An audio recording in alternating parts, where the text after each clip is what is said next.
MP साहब को एक कुर्सी मेरे को भेंट किए, हम इनका स्वागत करते हैं और 500 वोट साथ में।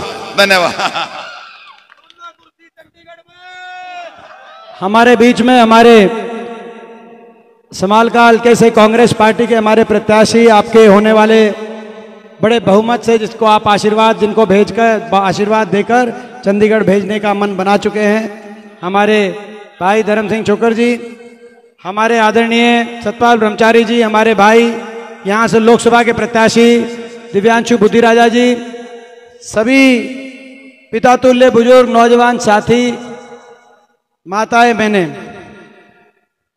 आज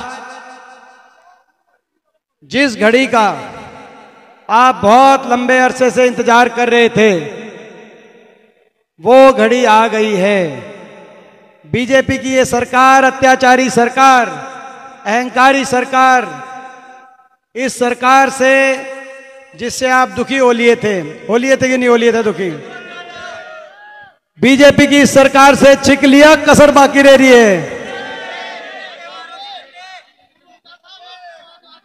तो जिस सरकार से आप इतने दुखी हो गए थे और उस सरकार से पीछा छुटाना चाहते थे, बीजेपी की सरकार से पांडा छुटाना चाहो कि नहीं चाहो? नहीं बताओ भाई। तो भाई वो दिन आ गया है, वो पल आ गया है और चूकना मत, इस पल को मत चूकना, नहीं तो बहुत नुकसान हो जाएगा। आज आपके बीच में मैं यही कहने के लिए आया हूं, बड़ी मुश्किल से, संघर्ष से ये दिन आया। हरियाणा कोने कोने से एक माहौल बनाया और एक ही आवाज हरियाणा कोने कोने से आ रही है, बीजेपी की सरकार जा रही है और हुड्डा साहब के नेतृत्व में कांग्रेस पार्टी की सरकार। और आज जो नजारा दिख रहा है उसके आधार पर मैं कह सकता हूं कि समालखा की जनता ने ठाना है हुड्डा साहब की सरकार को लाना है और धर्म सिंह छोकर जी को यहां से जिताना है, क्योंकि बीजेपी ने बड़ा नुकसान कर दिया। जो हरियाणा प्रदेश 10 साल पहले विकास और खुशहाली का प्रतीक प्रदेश था, आज वही हरियाणा प्रदेश 10 साल की बीजेपी की सरकार के बाद देश में नंबर 1 बन गया। बेरोजगारी में देश में नंबर 1, देश में नंबर 1 हरियाणा बन गया। नशे में पंजाब से भी ज्यादा नशा आ गया हरियाणा में, देश में नंबर 1 बन गया हरियाणा। अपराध दर में, क्राइम रेट में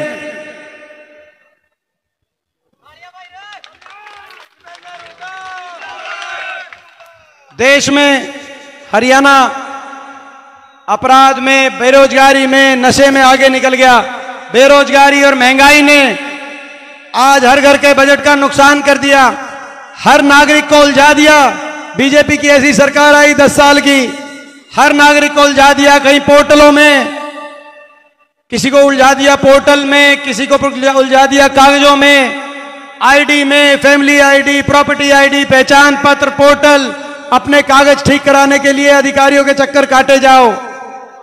नौजवान को उलझा दिया सीटी में और कच्ची भर्तियों में। पक्की नौकरी खत्म कर दी सरकार ने, 2 लाख सरकारी पद समाप्त कर दिए और जो बचे थे कौशल निगम के माध्यम से 1.5 लाख कच्ची नौकरी हरियाणा में। ठेकेदारी, सरकारी स्वयं ठेकेदार बन गई, बिना रिजर्वेशन, बिना पेंशन के। 3 साल पहले सीटी हुआ था, सीटी में उलझा दिया नौजवानों को। ऐसी स्थिति हरियाणा के नौजवानों की हो गई और 5 साल तक शोषण किया। नौकरी निकाल दी 2 साल से और बार बार बयान आए कि अब ज्वाइन कराएंगे, लोकसभा से पहले कराएंगे। फिर बोला लोकसभा का इलेक्शन आ गया, लोकसभा के बाद कराएंगे। फिर बोला विधानसभा का इलेक्शन आ गया, विधानसभा से पहले कराएंगे। और फिर ये कहा कि अब तो इलेक्शन हो गया, अब तो अगली सरकार में ज्वाइनिंग कराएंगे। ये जो नौजवान यहाँ पर ज्वाइनिंग के लिए जो घूम रहे हैं, ये नौजवान की जी, ये नौजवान आए यहाँ पे और कह रहे हैं कि जो आपकी सरकार आने जा रही है और हमें ज्वाइनिंग दिलवाना। इससे भी पता चलता है किसकी सरकार आ रही है। तो आप देख रहे हैं, तो ये नौजवानों के साथ कितना धोखा किया इस सरकार ने। काम किया नहीं। मैं पूछना चाहता हूं, समालका हल्के में कोई विकास कार्य हुआ है इन 10 साल के अंदर? कोई बड़ा काम किया नहीं, लेकिन काम खराब कर दिया। हर वर्ग का अपमान करने वाली सरकार ये साबित हुई। किसान, 750 किसानों की जान की कुर्बानी लेने वाली ये सरकार देश के इतिहास में देश का इतिहास सरकार को माफ नहीं करेगा। आप भी इनको माफ मत करना। ऐसी सरकार, 750 किसानों की जान की कुर्बानी लेने वाली सरकार, कर्मचारियों पे लाठियां बरसाने वाली सरकार, सरपंचों पे लाठियां बरसाने वाली सरकार, आंगनवाड़ी आशा वर्करों पे लाठियां बरसाने वाली सरकार, हर वर्ग की अनसुनी करने वाली सरकार, गरीब की सारी स्कीम्स को बंद करने वाली ये सरकार, देश में सबसे ज्यादा बेरोजगारी और महंगाई लाने वाली ये सरकार, हमारी बेटियों को दिल्ली की सड़कों पर घसीटने वाली ये सरकार। क्या कसूर था हमारी बेटियों का? क्या कसूर था विनेश फोगाट का? क्या कसूर था साक्षी मलिक का?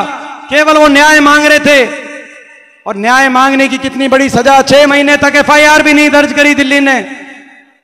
एफआईआर दिल्ली पुलिस ने 6 महीने तक दर्ज नहीं। 6 ओलंपिक की मेडल विजेता हमारी बेटियां, उन्होंने कहा हमें न्याय दो, हमारे साथ गलत हुआ। ये वो देश है जहां दुश्मन की बहन बेटी की इज्जत को भी खुद की इज्जत माना जाता है। जहां बहन बेटी की इज्जत पे बात आई तो कुरुक्षेत्र में महाभारत का युद्ध हुआ। और इस देश में 6 महीने तक भारत सरकार ने कहा कि एफआईआर नहीं दर्ज करेंगे। 6 महीने तक दिल्ली की सड़कों पे घसीटकर, आपकी भी बेटी हो सकती थी, आपकी भी कोई बहन हो सकती थी। क्या कसूर था उनका? क्या कसूर था? इतना भेदभाव की भावना, इतनी बड़ी भेदभाव की भावना इस सरकार के दिल में। दया का एक भाव नहीं, सहानुभूति का एक भाव नहीं, इतनी भेदभाव, इतनी घृणा की भावना उनके दिल में। आखिर में सुप्रीम कोर्ट ने 6 महीने के बाद सुप्रीम कोर्ट के आदेश से एफआईआर हुई और दिल्ली न्यायपालिका ने चार्जेस फ्रेम किए उस आरोपी पे। कहा कि उस आरोपी ने 5 लड़कियों के साथ गलत किया था, ऐसे सबूत मिले। आपने देखा कितना घोर अन्याय। ये सरकार हर वर्ग के साथ अन्याय करने वाली सरकार, और घमंड इतना, बाबा साहब भीमराव अंबेडकर जी के संविधान तक पहुंच गए। लोकसभा चुनाव में कहा कि 400 पार का नारा इसीलिए दे रहे हैं बीजेपी कि हम संविधान को तोड़ेंगे। लोगों ने इनका घमंड तोड़ दिया, लोगों ने संविधान बचा लिया, अल्पमत की सरकार बनी, 400 पार के नारे की हवा निकल गई। और जब हम लोकसभा में पहुंचे, हरियाणा से भी 5 सांसद हम लोग पहुंचे लोकसभा में पहुंचे, तो आपने देखा होगा जब हमने शपथ ली तो हमने जय संविधान का नारा लिया। और जब जय संविधान बोला लोकसभा में हमने शपथ लेते हुए, बीजेपी वाले तिलमिला गए, क्योंकि वो बाबा साहब के नाम से तिलमिलाते हैं, संविधान के नाम से तिलमिलाते हैं। बीजेपी वाले तिलमिला गए और लोकसभा स्पीकर ने आसन से टिप्पणी करी कि जय संविधान नारे की कोई जरूरत नहीं है। और आपने देखा होगा लोकसभा टीवी में 550 सांसदों में आपका एक अकेला ये बेटा खड़ा हुआ और वहीं कहा कि ये जय संविधान के नारे पे आपत्ति बर्दाश्त नहीं की जाएगी, ये देश जय संविधान से चलेगा। ये आपने देखा होगा। और मुझे कहा उस समय, सारी बीजेपी टूट की पड़ी और लोकसभा अध्यक्ष ने कहा कि बैठ जाओ, बैठ जाओ। मैं उनको कहना चाहता हूं, बैठने की बात आपने कही, इस जय संविधान के नारे को मुझे तो आप बैठ जाओ कह सकते हो, बाबा साहब भीमराव अंबेडकर जी का ये संविधान है, मगर जय संविधान के नारे की गूंज को हरियाणा में नहीं बैठने देंगे। जय जवान जय किसान की नारे की गूंज को हम हरियाणा में नहीं बैठने देंगे। ये जय जवान जय किसान जय संविधान नारे की गूंज को बचाने की भी हम लड़ाई लड़ रहे हैं। हरियाणा को विकास और तरक्की के रास्ते पर, खुशहाली के रास्ते पे आगे लेके जाने की लड़ाई हम लड़ रहे हैं। बीजेपी के इस कुशासन से, जिस कुशासन ने सबको दुखी किया 10 साल में, इतनी अहंकारी सरकार, मुख्यमंत्री किसी गांव में गई नहीं 10 साल किसी गांव में गई नहीं, किसी हल्के में गए भी पता नहीं समाल का हल्के में कितनी बार आए 10 साल में खट्टर साहब हैं।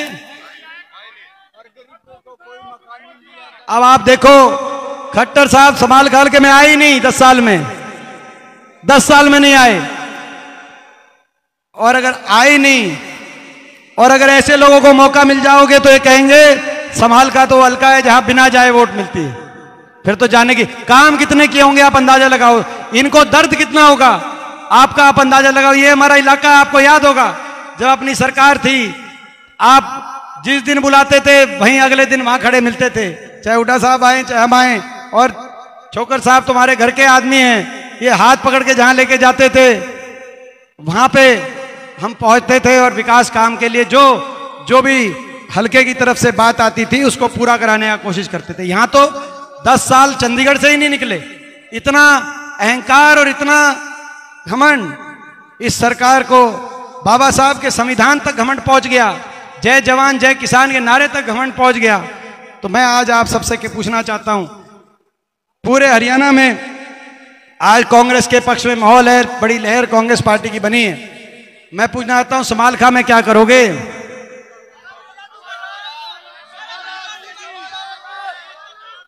क्योंकि मैं एक और बात आपके बीच में एक और बात करने के लिए आया हूं, क्योंकि कई ऐसे भी साजिश और षड्यंत्र रचे जाएंगे, साजिश और षड्यंत्र। कई ऐसे कैंडिडेट आपके बीच में आएंगे जो वोट काटू और वोट काटने के लिए और बीजेपी को फायदा पहुंचाने के लिए आपके बीच में भेजे जाएंगे। कई ऐसे कैंडिडेट आएंगे, आपने देखा होगा बीजेपी के एक मंत्री का बयान आया, जेपी दलाल जी का, कि चाहे लोग कितने ही खिलाफ हो जाएं, हम शाम दाम दंड भेद की राजनीति करेंगे। हम पहले तो ऐसे कैंडिडेट्स को उतारेंगे जैसे पिछली बार दुष्यंत चौटाला को और कई निर्दलियों को उतारा था, इस बार भी कई निर्दलियों को उतारेंगे ताकि कांग्रेस की वोट बढ़ सके, विपक्ष की वोट बढ़ सके, बीच में से बीजेपी निकल सके। और उसके बाद भी अगर कांग्रेस की सरकार, अगर एमएलए आगे तो हम तोड़ेंगे सरकार। ये आपने देखा होगा, ये बयान आया जेपी दलाल का। आप बताओ, खुल के कह रहे हैं कि हम वोट काटने के लिए उम्मीदवार उतारेंगे। ऐसे वोट काटू उम्मीदवारों से बचने की जरूरत है। ये देश का इतिहास आज आपकी तरफ देख रहा है, बड़े संघर्ष के बाद ये मौका आया है। इस मौके को चूक गए किसी वजह से तो इतिहास आपको और हमको माफ नहीं करेगा। एक एक वोट अगर आप चाहते हो हरियाणा में बदलाव हो, आप चाहते हो बीजेपी की सरकार सत्ता से बाहर हो, आप चाहते हो हुड्डा साहब के नेतृत्व में कांग्रेस की सरकार हो, तो एक एक वोट आप धर्म सिंह छोकर जी को हाथ के निशान पे देने का आप काम करना। जो जो वोट धर्म सिंह छोकर जी को जाएगी वही वोट दीपेंद्र को बनाएगी। आज आपके बीच में कहना चाहता हूं, एक एक वोट जो धर्म सिंह छोकर जी को जाएगी वही वोट दीपेंद्र को बनाएगी। मैं आज दोबारा से आपके बीच में कहना, और एक भी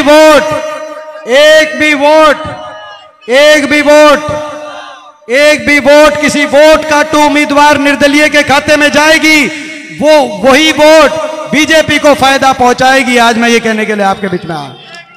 वही वोट, एक भी वोट किसी वोट काटू निर्दलीय के पास जाएगी, एक भी वोट किसी वोट काटू निर्दलीय के खाते में जाएगी, वही वोट 750 किसानों की जान की कुर्बानी लेने वाली, हमारी बेटियों को दिल्ली की सड़कों पे घसीटवाने वाली, हमारे समाज को जाति और धर्म में बांटने वाली इस बीजेपी की सरकार के पक्ष में जाएगी। इस बात को आप समझ लेना।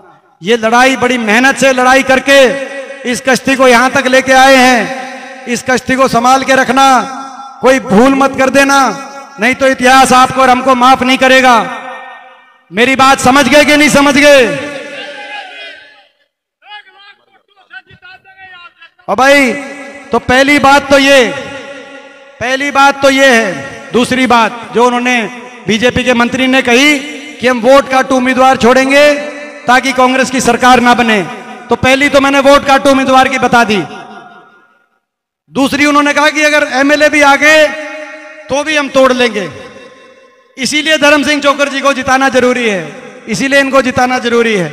जो बीजेपी ने एक बार ये जो बीजेपी के मंत्री ने कहा ना कि एमएलए भी आ गए तो भी बीजेपी तोड़ लेगी, ये टूटने वाला एमएलए नहीं है।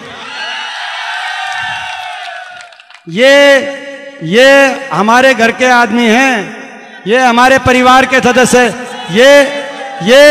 ये परिवार के सदस्य हैं। मोदी क्या रशिया से पुतिन ने भी ले आओ तो भी नहीं तोड़ सकते हमसे, इधर घर के आदमी, ये हमसे नहीं टूट। यही कारण, ये अगर आपको सरकार बनानी है दिल्ली में, चंडीगढ़ में आपको अपनी सरकार बनानी है और आप चाहते हरियाणा आगे जाए, खुशहाली के रास्ते जाए और जन भावना के साथ वो धोखा ना हो जाए जो पिछली बार हो गया था। पिछली बार भी आपने तो बीजेपी को 40 पे रोक दिया था कि नहीं रोक दिया था? लेकिन दुष्यंत चौटाला 10 एमएलए को लेकर और कई निर्दलीय एमएलए और कई एक एमएलए की पार्टियां सबने मिलके चंडीगढ़ में दोबारा से बीजेपी की सरकार बनाई। इस बार भी इसी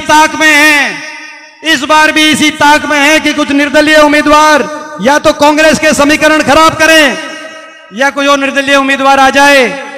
और कई निर्दलीय उम्मीदवार ऐसे भी हैं जो यूं कहते हैं कि भाई हम उनके पास चले जाएंगे।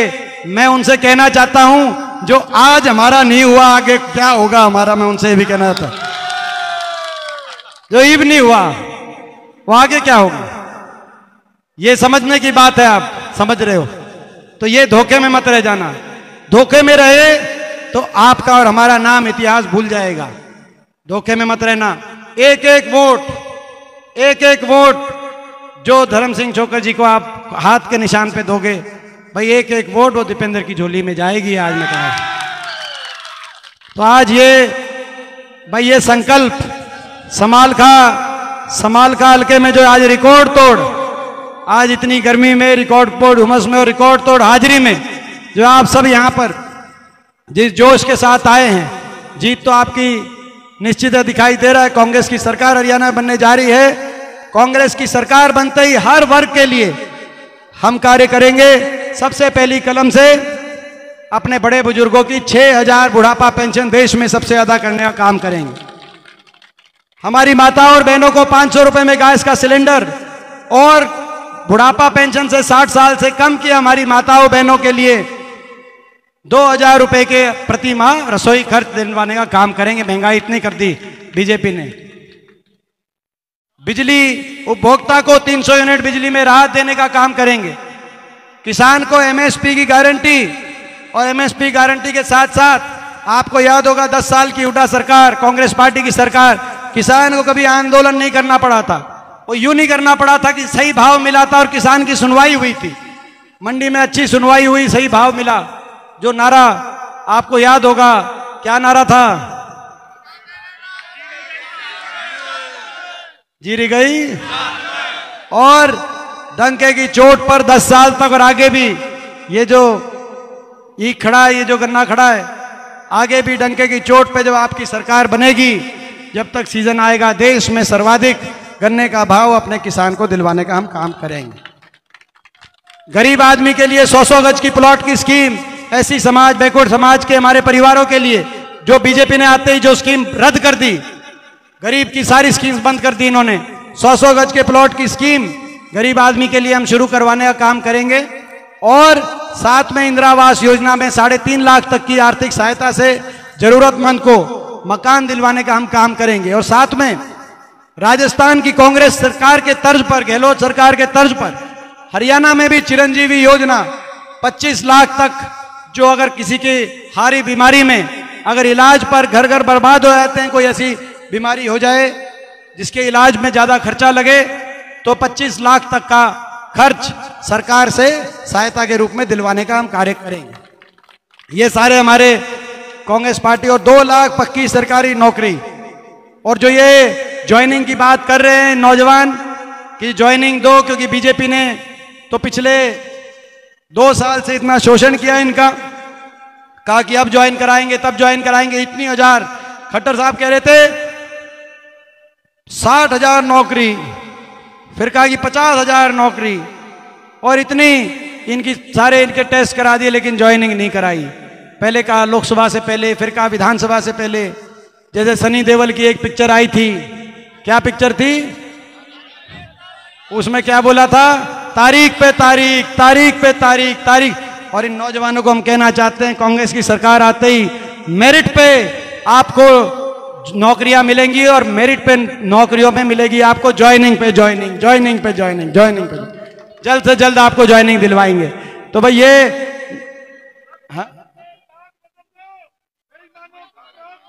और भाई खद्दर की जमीन जो जमुना के सहारे है, ये बहुत पुरानी बात है कि वहां पर मालिकाना हक, तो इस तरफ भी मालिकाना हक का भी हम समाधान खद्दर की जमीन पर जोकर करने का हम कार्य। और भाई हरियाणा का इतना भट्टा बिठा दिया बीजेपी ने कि हरियाणा का नौजवान जिसका अच्छा भविष्य हरियाणा में होना चाहिए। और भाई आंगनवाड़ी और आशा वर्कर, इनके साथ भी तारीख पे तारीख बनी कि 3 साल पहले इनका आंदोलन हुआ था। इनकी बात कहा था कि पहले तो इन पे लाठियां बरसाई गई, फिर कहा गया कि इनकी आपकी बातें मानते हैं, फिर 3 साल से इनको भी मिली तारीख पे तारीख, तारीख पे तारीख। आंगनवाड़ी, आशा वर्कर, मिड डे मील, हम आपको एक तारीख दे देते हैं। इनने तो 3 साल तक तारीख दे दी, आपको हम तारीख दे देते हैं। नवंबर 1, 2024 को आपकी सारी मांगों को मानने का काम करेंगे। और देखो इन्होंने इतना नुकसान किया हरियाणा का नौजवान का भविष्य बेरोजगारी, नशे, अपराध, डिप्रेशन में की गर्त में। और जब हमने हिसाब मांगा इनसे, हमने कहा हरियाणा मांगे हिसाब, पदयात्रा करी, हरियाणा के हर हल्के में हम गए, पदयात्रा करी और कहा हरियाणा मांगे हिसाब 10 साल का, कुशासन का, गरीब के दुखों का, किसान के दुखों का, हमारी बेटियों का हिसाब मांगे हरियाणा। तो आपको ने देखा होगा इनके बड़े बड़े नेता आए, इनके नेता कोई दिल्ली से आया, कोई उत्तर प्रदेश से आया, गुजरात से आया, और इनके बड़े बड़े नेता आए गुजरात से आए और कहने लगे कि हम हिसाब नहीं देंगे। कहने लगे कि हुड्डा साहब हम हिसाब नहीं देंगे आपको। कहा कि हम तो हिसाब लेते हैं हुड्डा साहब, हम बीजेपी वाले हैं, हम हिसाब नहीं देंगे। गुजरात और बाकी प्रदेशों में शायद आपका बिना हिसाब के काम चल जाता हो, हमें नहीं पता, लेकिन मैं बीजेपी के बड़े बड़े नेता जो दिल्ली से आ रहे हैं उनको कहना चाहता हूं, यहां तो आपको हिसाब देना पड़ेगा, क्योंकि ये हरियाणा है प्रधान, ये हरियाणा है। हरियाणा का आदमी सीधा है, ठगा जाता है, ईमानदार है, शरीफ है, आपने ठग लिया।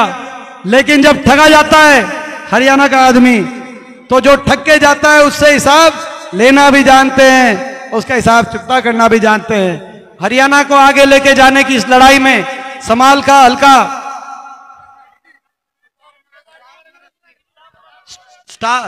स्टाफ नर्स की भी कह रहे हैं, तो भाई देखो ऐसा है, स्टाफ नर्स की भी कह रहे हैं।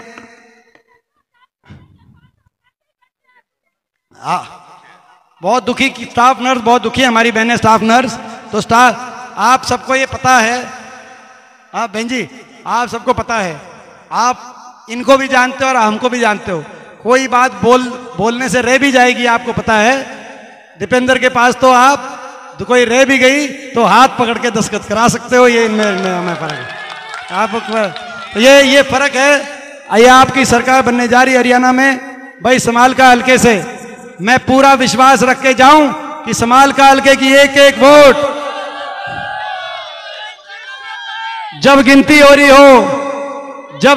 रही हो, देखो ये हमारा एरिया है, ये हमारा इलाका है, ये हमारा इलाका है, जो मैं समझता हूं कि जो अपने गांव हैं चुलकाना और ये सारे गांव, जब पहली बार मेरे स्वर्गीय दादाजी सांसद बने थे तो वो सारा रोहतक लोकसभा में था, चुलकाना तक, चुलकाने के सरपंच हैं उस समय। तो ये हमारा इलाका है, एक इलाका पड़ता है, ये पूरा पानीपत, सोनीपत, रोहतक सारा एक है, अपना घर है ये इलाका, क्या हमारा अपना घर है। भाई मैं एक बात आपको कहना चाहता हूं समालखा वालों, लड़ाई है सीधी, एक तरफ पूरी बीजेपी की ताकत लगी है, दिल्ली से आप देखते हो इनके नेता आते हैं, दिल्ली से इनके बड़े बड़े नेता आते हैं देश के, वो आधा घंटा बोलते हैं तो अपना एक काम नहीं बताते, 10 साल तक कोई काम नहीं किया, 29 मिनट केवल निशाने पे हुड्डा साहब को मुझको रखते हैं। क्या कसूर है हमारा? केवल ईमानदारी से 10 साल इनके आगे खड़े रहे, लड़े रहे, ये कसूर है और कोई कसूर नहीं है। 10 साल से लोगों की लड़ाई लड़ी, यही कसूर है। आज भी अपने काम नहीं बताएंगे लेकिन केवल निशाने पे हमको रखेंगे।